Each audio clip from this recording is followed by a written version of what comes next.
Abacuque 3, 1 e 2. Oração do profeta Abacuque sob forma de canto. Senhor, tenho ouvido a tua fama ou a tua palavra e me sinto alarmado. Aviva a tua obra, ó Senhor, no decorrer dos anos, e no decurso dos anos, faze-a conhecida.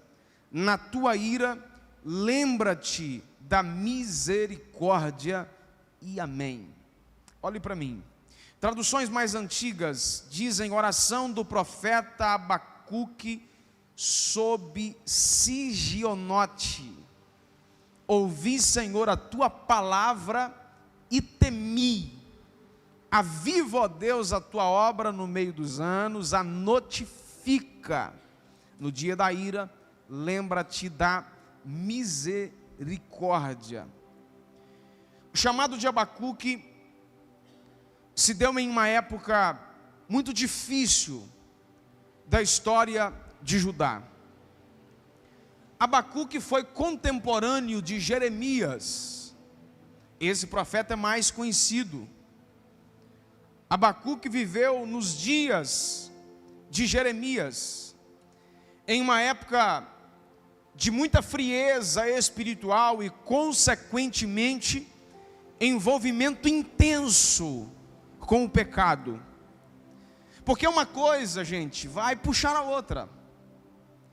A partir do momento que alguém começa a se esfriar espiritualmente, se o pecado já não for a causa desse esfriamento, a pessoa se esfriou, ela vai se envolver com questões pecaminosas. E o profeta Abacuque começou a se sentir perturbado acerca da intensa impiedade do povo de Judá. Ele começou a se perturbar. Contudo, diferente de Jeremias, Abacuque não estava tão preocupado com o arrependimento do povo. Ele estava mais preocupado do porquê que Deus não tratava com o povo em juízo. Jeremias já era mais preocupado com o arrependimento. Ele orava, ele clamava a Deus, ele buscava, ele desejava a Deus para que o povo se arrependesse. Abacuque já pensava diferente. O povo está envolvido com as questões pecaminosas. Por que Deus não trata o povo então?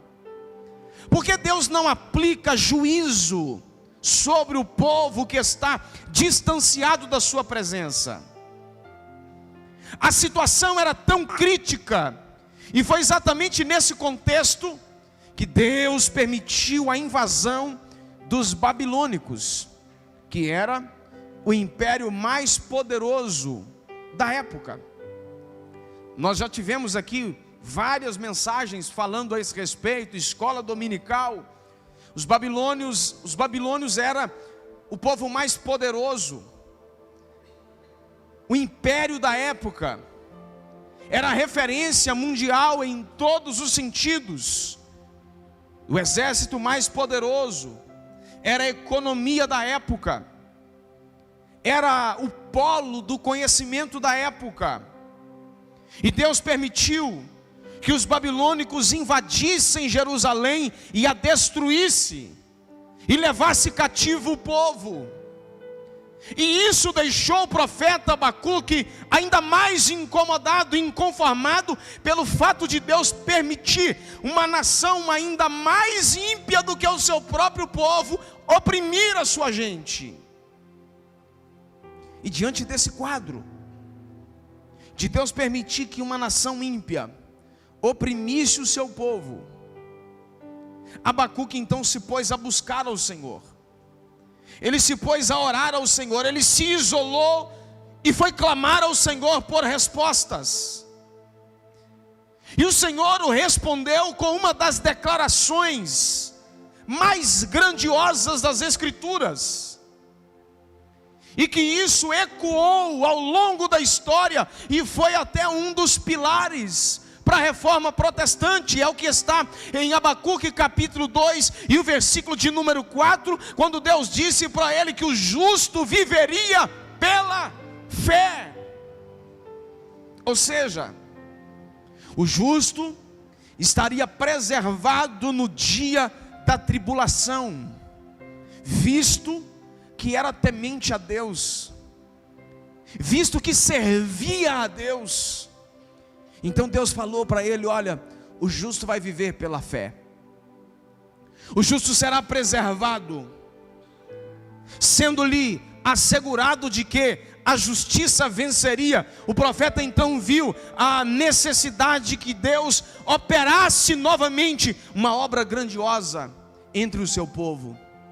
Ele disse: olha, aviva, Senhor, a tua obra no decorrer dos anos. Aviva, Senhor, a tua obra no decorrer dos anos, faze-a conhecida. Abacuque desejou um grande avivamento.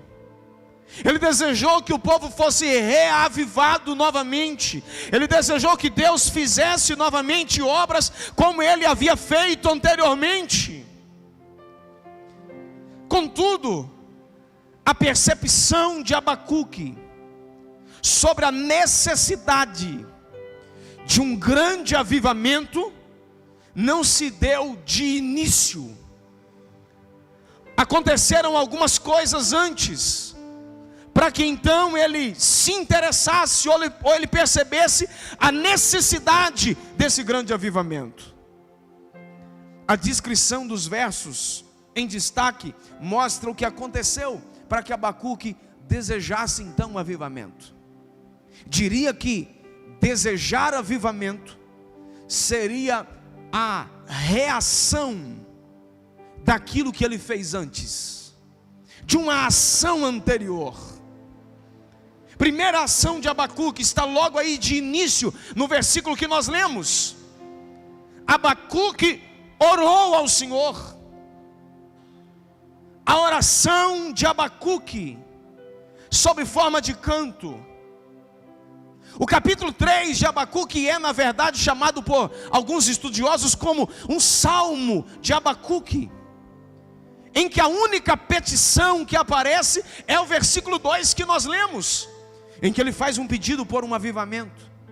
Ele faz um pedido que Deus então renove a sua obra, que Deus então lembra da misericórdia no dia em que ele ficasse irado. O restante todo do capítulo são expressões de louvor, expressões de exaltação. Escute uma coisa, eu já disse aqui que traduções mais antigas dizem no primeiro verso, trazem a descrição, oração do profeta Abacuque sobre Sigionote. Olhe para mim, essa palavra Sigionote indica o tempo ou um tipo de cântico que deveria ser entoado. Há registros ainda dessa palavra Sigionote como sendo o plural de uma outra palavra, Sigaion, que significa chorar com voz alta. Nesse sentido, Abacuque estaria orando e chorando diante de Deus com voz alta, e não simplesmente em forma de canto. Quando as dúvidas do profeta surgiram, ele se pôs a orar, ele se pôs a buscar ao Senhor. Olhe para mim, é isso que fez toda a diferença. Quando a crise nos encurrala, quando ficamos em aperto, quando ficamos em situação sem saber para onde ir, a melhor coisa que precisamos fazer e que devemos fazer é olhar para o alto e clamar ao Senhor. A oração não é um código ou um ritual mágico, mas a oração é a linguagem que expressa a nossa dependência a Deus.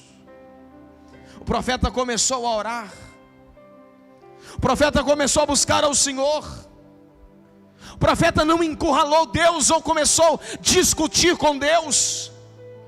Na sua oração, ele começou a se humilhar, ele começou a exaltar a Deus. A condição primária para quem vai buscar ao Senhor, a condição primária para a oração, é a renúncia da nossa própria vontade, para então percebermos a vontade de Deus. Sem renunciar à nossa própria vontade, jamais iremos perceber qual é a vontade de Deus. Sem renunciar aos nossos desejos pessoais, jamais iremos perceber quais são os desejos de Deus. É preciso orar.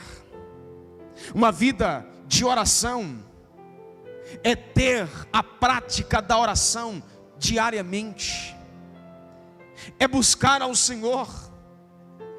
A oração nutre o nosso relacionamento pessoal com Deus.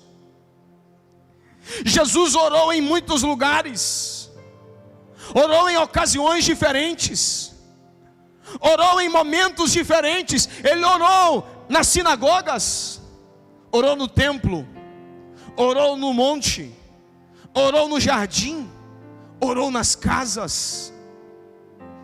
O certo é, a qualquer lugar, em qualquer momento, em qualquer tempo, se nós precisamos de uma resposta de Deus, se nós realmente queremos nos relacionar com Deus, se realmente queremos caminhar com Deus, nós precisamos orar, precisamos buscar a face de Deus.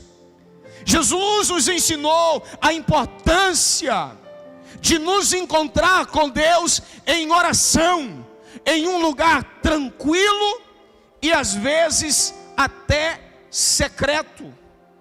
Ele disse: olha, quando vocês forem orar, entrem para o seu quarto, feche a porta, e o vosso Pai, que conhece o secreto, ouvirá as vossas orações. Aquele que precisa de uma resposta de Deus, aquele que quer uma resposta de Deus, ele precisa orar, ele precisa clamar ao Senhor.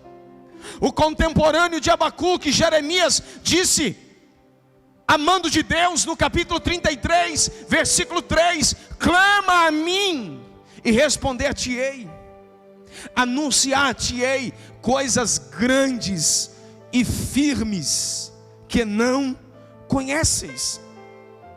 Paulo disse uma outra palavra nesse sentido, na sua carta aos Filipenses, capítulo 4, versículos 5, 6 e 7. Ele disse: não estejais inquietos por coisa alguma, antes seja as vossas petições conhecidas diante de Deus pela oração, pela súplica, com ação de graças, e a paz de Deus, que excede todo entendimento, guardará os vossos corações e o vosso sentimento em Cristo Jesus, o nosso Senhor. Sabe o que ele estava dizendo? Apresentem diante de Deus com oração e súplica. Ele vai guardar o coração de vocês, ele vai revelar a vocês coisas grandes,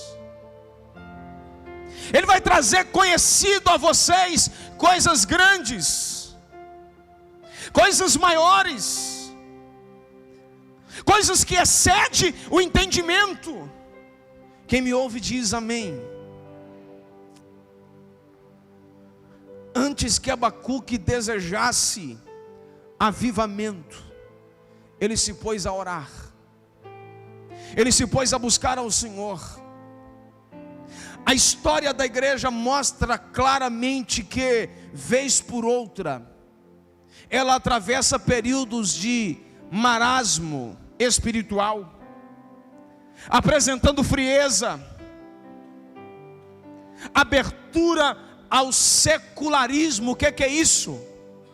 É trazer coisas do mundo e misturar com a fé. É não fazer distinção daquilo que é sagrado, daquilo que é secular. É por isso que você vê, vez ou outra, alguém dizendo, por exemplo, eu sou cristão, eu sou crente, mas eu canto músicas, eu faço shows por aí no mundo.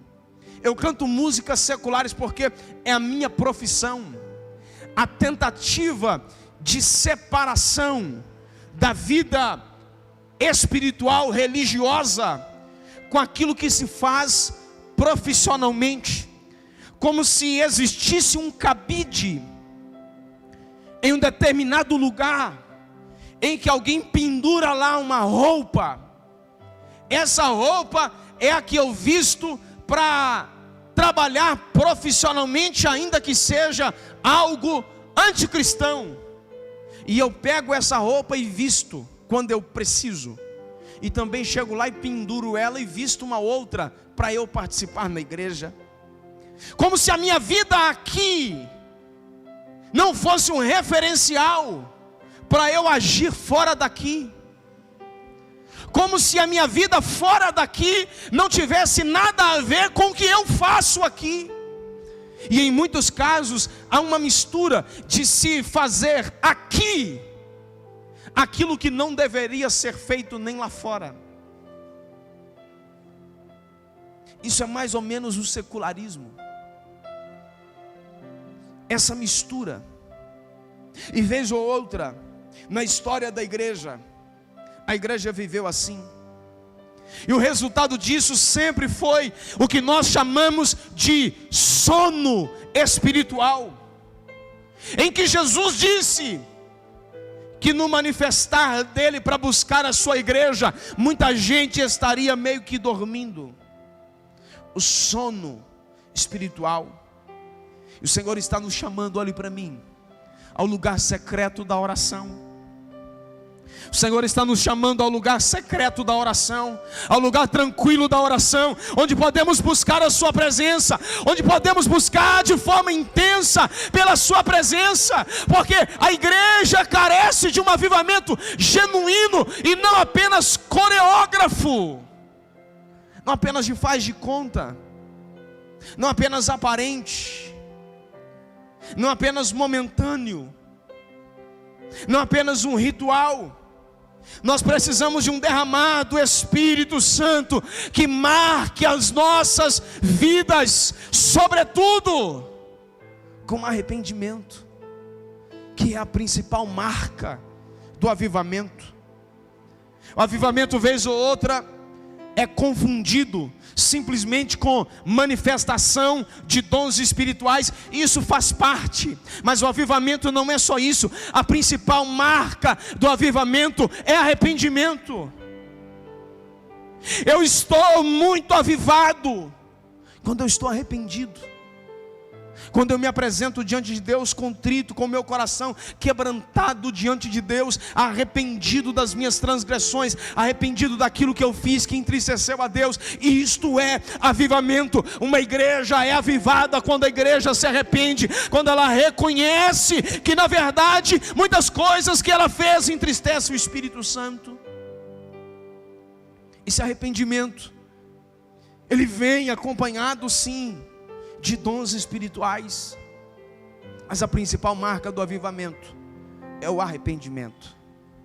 É quando alguém se arrepende diante de Deus, quando alguém reconhece o seu pecado, reconhece a sua transgressão diante de Deus. Abacuque só se interessou pelo avivamento quando antes ele clamou ao Senhor, quando antes ele orou ao Senhor.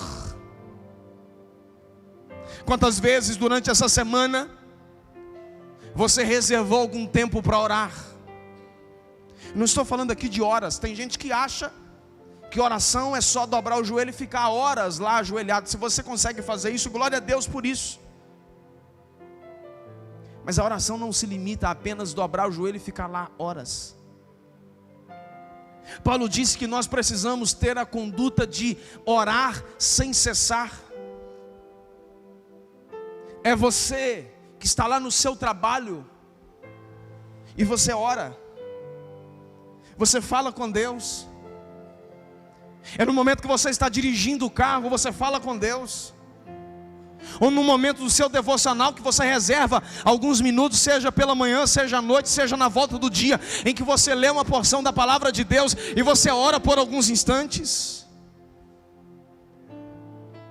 Quanto tempo você reservou para fazer isso com Deus esses dias, essa semana? Abacuque se pôs a orar. Na sua oração, ele expressou que ele ouviu a palavra de Deus, oração do profeta Abacuque. Aí ele continua dizendo, versículo de número 2: Senhor, ouvi a tua palavra, ou tenho ouvido a tua palavra. Ouvir a palavra. Ouvir a palavra aqui está associado a ouvir histórias antigas acerca de Deus. A tradução que nós lemos: Senhor, tenho ouvido a tua fama. Eu ouvi aquilo que o Senhor fez. As pessoas me contaram as suas histórias. Eu li na sua palavra. Eu li lá na Torá.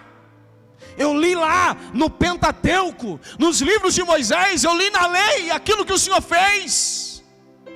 Eu li nos escritos de Moisés, era isso que ele estava dizendo. Eu ouvi os contos das suas histórias passadas, aquilo que o Senhor fez pelo seu povo, acerca dos seus feitos poderosos. E quando eu ouvi isso, eu temi. Tenho ouvido as notícias ao seu respeito. Tenho ouvido a sua fama. Quando eu ouvi isso, eu fiquei muito admirado diante das tuas maravilhas. O temor aqui é isso. Tenho ouvido as notícias ao seu respeito, e isso me causou admiração. Eu temi. Eu percebi que grandes são os teus feitos. Faze isso de novo no nosso meio. Faze isso entre o teu povo novamente. Aviva. Faze essas grandes coisas de novo. Era isso que o profeta estava dizendo. Esse ouvir a palavra aqui, embora esteja mais ligado ao conhecimento daquilo que Deus fez, do que o processo de comunicar, o processo de falar alguma coisa e o profeta ter ouvido, é inegável que Deus tenha falado diretamente ao profeta. Eu já citei aqui uma fala de Deus. Deus falou outras coisas. Escute, a oração e a palavra de Deus precisam andar de mãos dadas. Não podemos separar aquilo que Deus uniu, é o que diz o texto. Abacuque ouviu e Abacuque orou. Abacuque ouviu a palavra de Deus, ele ouviu a voz de Deus e então ele orou. Duas coisas que precisam caminhar juntas. A palavra de Deus produz em nós dependência de Deus. A voz de Deus nos põe de joelhos. Guarde essa frase. A palavra de Deus, ou a voz de Deus, nos põe de joelhos. Nos tempos de crise, Deus procura quem se dispõe a ouvir a sua voz. Deus tem falado conosco. Deus tem falado conosco. Nos tempos de crise, Deus procura quem se dispõe a ouvir a sua voz. Hebreus capítulo 1, versículos 1 e 2. Por muito tempo Deus falou de várias vezes e diversas maneiras aos nossos antepassados por meio dos profetas.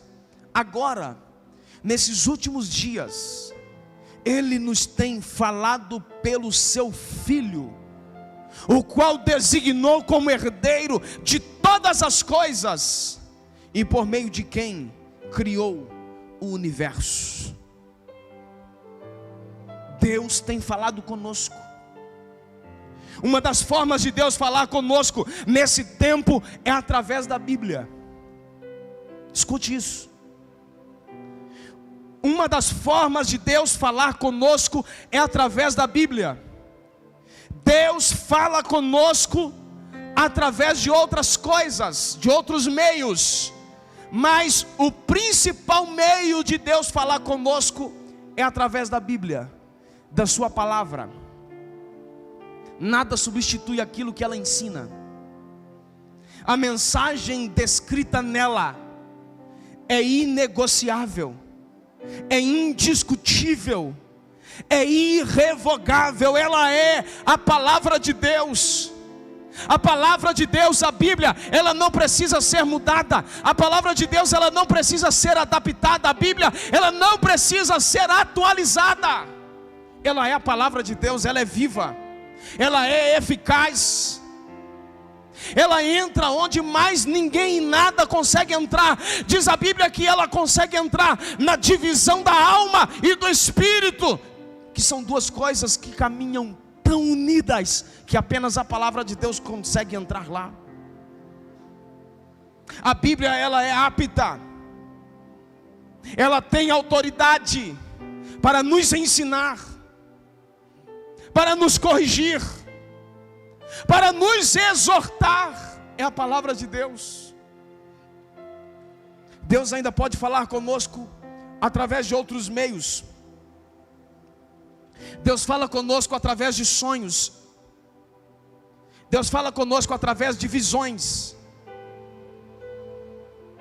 Deus fala conosco através de acontecimentos naturais ou espirituais. Deus fala através de nós Deus fala para nós através da natureza.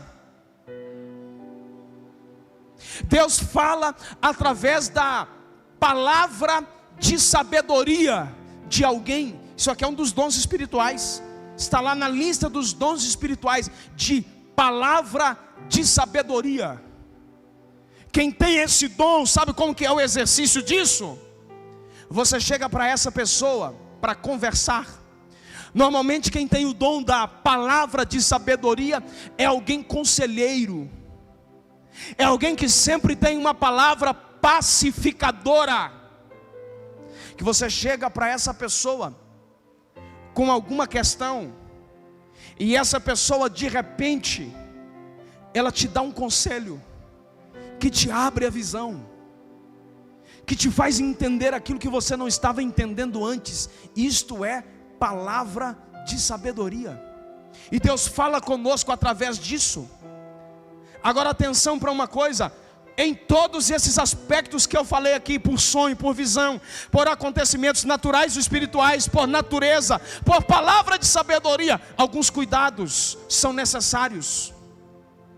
Para ouvir a voz de Deus nisso, é preciso, em primeiro lugar, sensibilidade. Estar sensível à voz de Deus é indispensável para perceber a sua presença. A sensibilidade está associada ao dar crédito àquilo que Ele fala.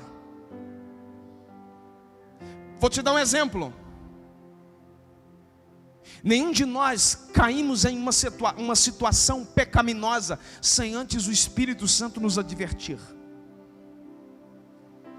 para que então a voz do Espírito tenha resultado na nossa vida. Nós precisamos estar sensíveis à voz dele, porque o Espírito Santo pode falar a nós, ao nosso coração, e a gente simplesmente ignorar. A falta de sensibilidade está ligada principalmente à carnalidade. Então alguém que é carnal, dificilmente ele vai ouvir a voz de Deus, porque ele não está sensível à voz de Deus. Segunda coisa para nós ouvirmos a voz de Deus, que é preciso, nós precisamos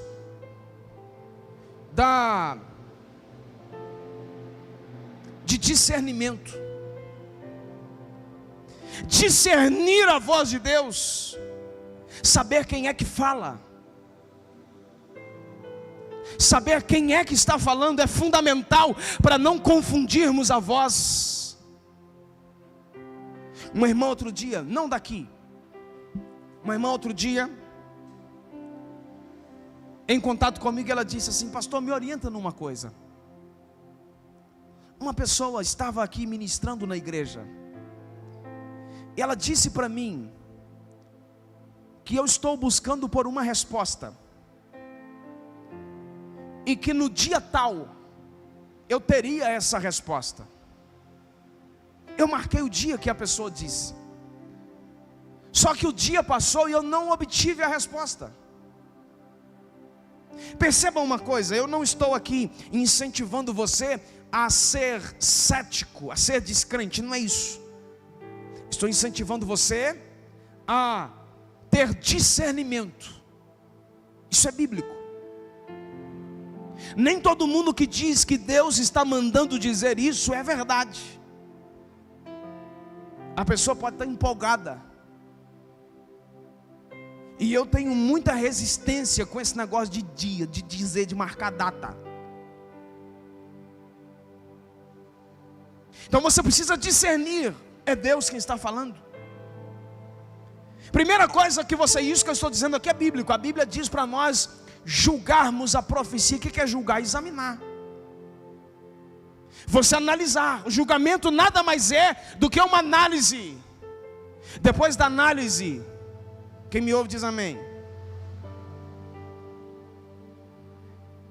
Esse me ouve diz amém aqui é didático, viu, gente? Tem alguém distante, aí me ouve diz amém. O pessoal, peraí, o amém da turma acorda. Primeira coisa para você saber se uma profecia vem de Deus, uma coisinha básica, é o cumprimento dela. Gente, se não cumpriu, não é Deus. Simples assim. Então, para nós ouvirmos a voz de Deus, nós precisamos ser sensíveis à voz de Deus. Precisamos de discernimento para não confundirmos a voz dele. O discernimento é que vai nos fazer saber a diferença entre a voz dele e a voz de outra coisa. Terceira coisa, e aqui principalmente em relação à Bíblia, nós precisamos de revelação. Não dá para ler a Bíblia como se lê um jornal. Não dá para ler a Bíblia como se lê um outro livro qualquer e querer entender tudo aquilo que ela diz. Não, meu filho. Jesus disse para os discípulos uma vez: eu estou falando com vocês em parábolas, para que vocês entendam, e para quem não tem nada a ver comigo, fique sem entender. Era isso que ele estava dizendo. Jesus estava dizendo que algumas coisas no reino dele, ele não tem interesse que o ímpio entenda.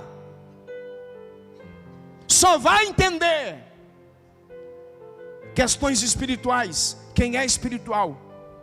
Paulo disse que o carnal entende as coisas da carne, mas aquilo que é espiritual só é discernido por quem é espiritual. Então, nesse sentido, nós precisamos de revelação. Deus fala como quer, quando quer, com quem quer. Ele usa de diversos meios, mas a sua palavra, muita coisa nela, só é possível entendimento através de revelação. Já aconteceu muitas vezes comigo de ouvir alguém, ou de ler os escritos de alguém, em uma coisa que eu já li um monte de vezes, e de repente a pessoa fala alguma coisa, e você pensa assim: meu Deus, como é que isso aqui estava diante dos meus olhos, eu não tinha visto. revelação.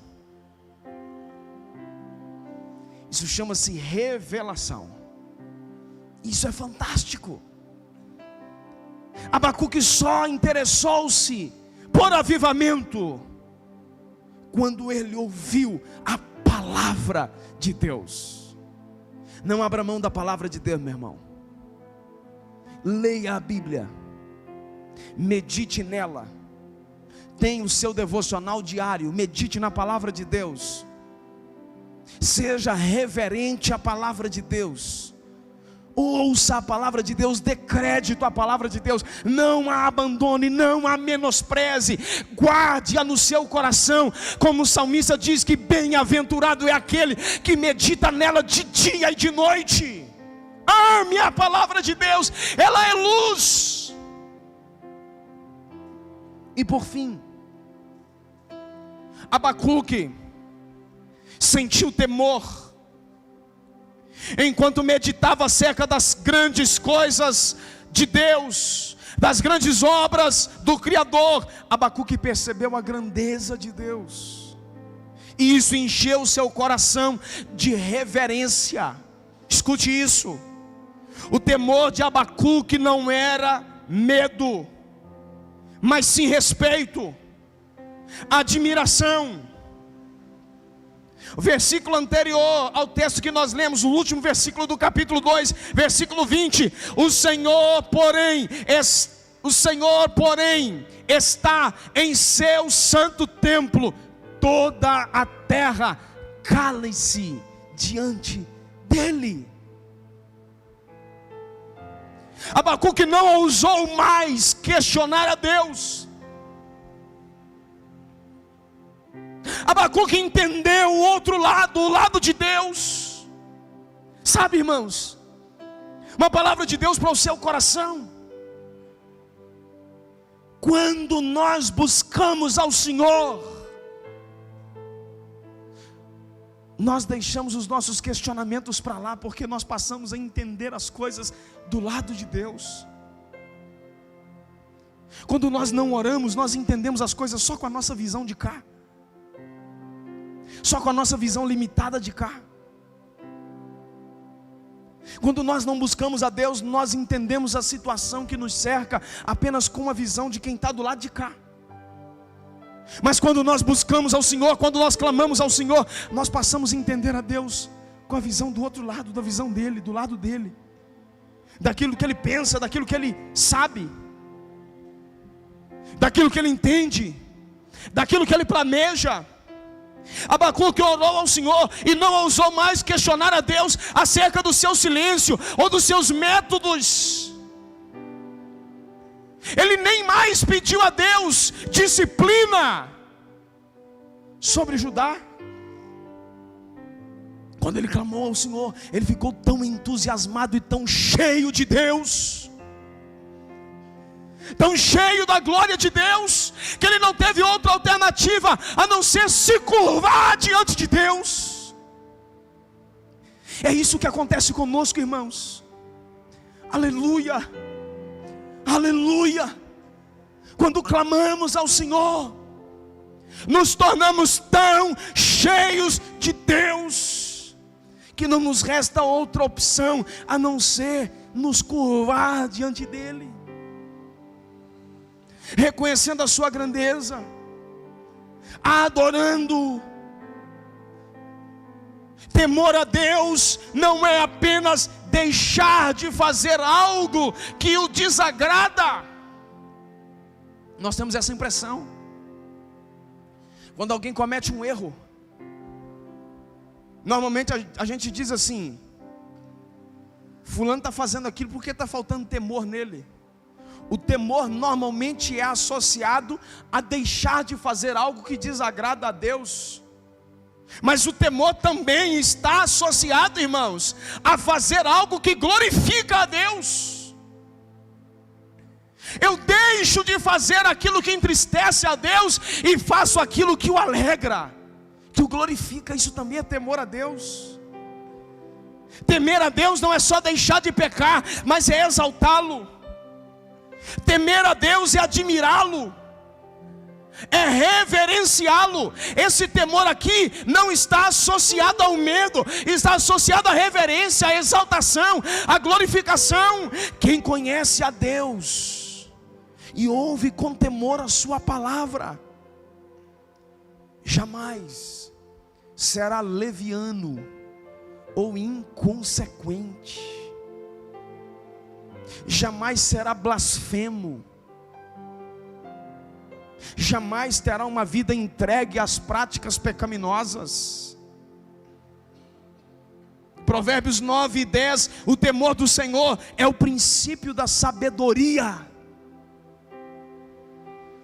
Conhecer o santo é ter entendimento. Quem me ouve diz amém. Olha o que diz um outro texto, Provérbios 13 e 14. Quem despreza a palavra terá de pagar por isso, mas o que teme ao mandamento será recompensado. O ensino do sábio é fonte de vida para evitar laços de morte. É caminhar em retidão, é andar diante de Deus, é dignificá-lo, é exaltá-lo, é engrandecê-lo, é louvá-lo, é reverenciá-lo. Isso é temor, isso é temer a Deus. Quando Abacuque fez isto, ele disse: gente, o quão indiferente o meu povo está, o quão longe de Deus o meu povo está. Fique de pé comigo, por favor, aí agora onde você está. Quando Abacuque buscou o Senhor, ele percebeu: olha, o quão distante está essa gente, o quanto esse pessoal está sem temor, está longe de Deus. Aviva, Senhor, a tua obra. Essa foi uma petição da parte de Abacuque. Avivar a obra tem um sentido de preservar a vida, chamar de volta a vida. Abacuque clamava ao Senhor para que Ele fizesse novamente coisas grandiosas como Ele fez no passado. Olhe para mim.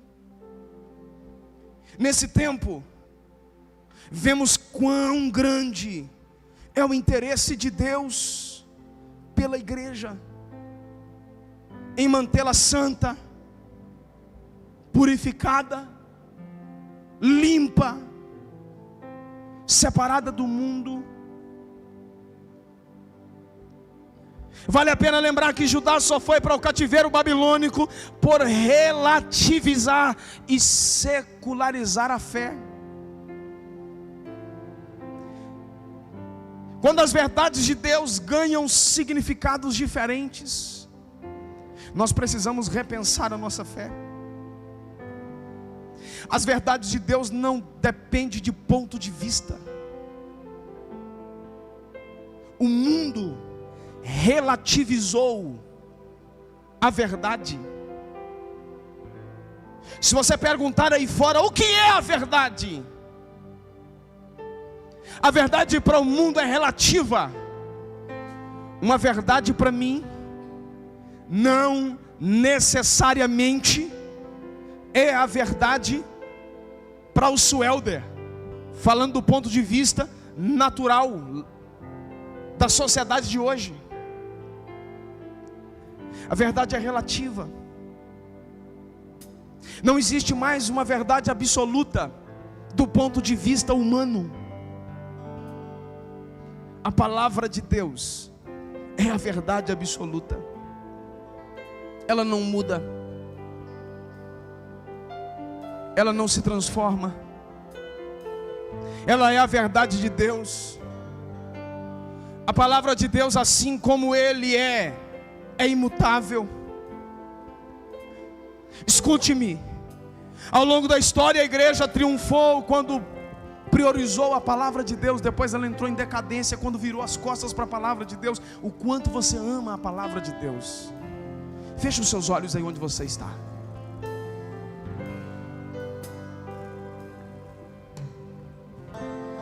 Tu és tudo que eu mais quero.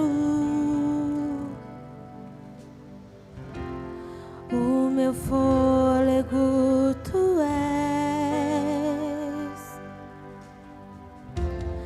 Em teus braços é o meu lugar. Estou aqui, estou aqui. Pai, eu amo tua presença. Diga isso para ele, diga. Teu sorriso é vida em mim. Eu seguro em tuas mãos. Confio em ti. Confio em ti. Quero ir mais fundo. Leva-me mais perto. Onde eu te encontro, no lugar secreto, aos teus pés me rendo, pois a tua glória quero ver.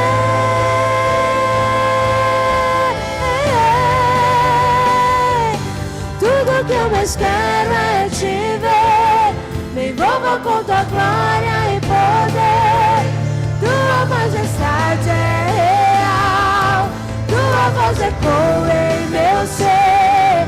Tudo que eu mais quero é te ver. Me envolva com tua glória e poder. Tua majestade é real. Tua voz ecoa em meu ser.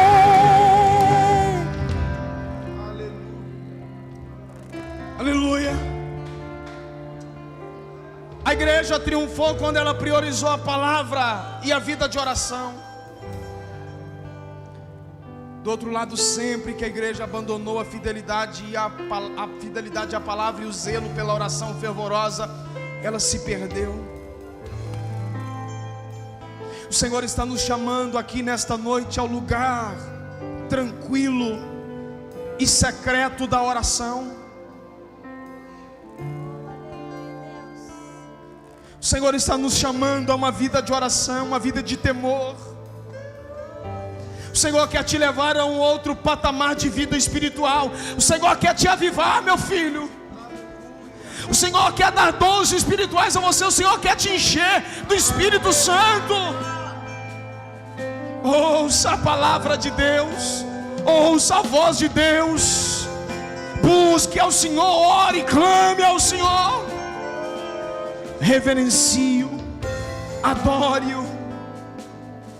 Faça algo que o engrandeça, que dignifique o seu nome. Você pode levantar as suas mãos e liberar palavras de adoração. Você pode levantar as suas mãos e liberar palavras de adoração. Aleluia, aleluia, aleluia. Aleluia, aleluia, aleluia. Rebabarabaxuieira, mandaraganagashurie, mandaramahai. Tudo que eu mais quero é te ver. Me envolva com tua glória e poder. Tua majestade é real. Tua voz ecoa em meu ser. Tudo que eu mais quero é te ver. Me envolva com tua glória e poder. Tua majestade é real. Tua voz ecoa em meu ser. Tudo que eu mais quero é te ver. Me envolva com tua glória e poder. Tua majestade é real. Tua voz ecoa em meu ser. Aleluia, aleluia. Aleluia. Aleluia, aleluia, aleluia. Oh, aleluia. Aleluia. Sejamos envolvidos e tocados pela presença dEle. Deus te abençoe. Que tenhamos uma semana cheia da graça dele, de experiências com ele. Deus te guarde, Deus te abençoe, Deus te prospere, Deus proteja você, sua casa, sua família, em nome de Jesus. Que a graça, o amor e a comunhão do Pai, do Filho e do Espírito Santo sejam com todos hoje e sempre. Você pode dizer amém? Aplauda o Senhor com grande alegria.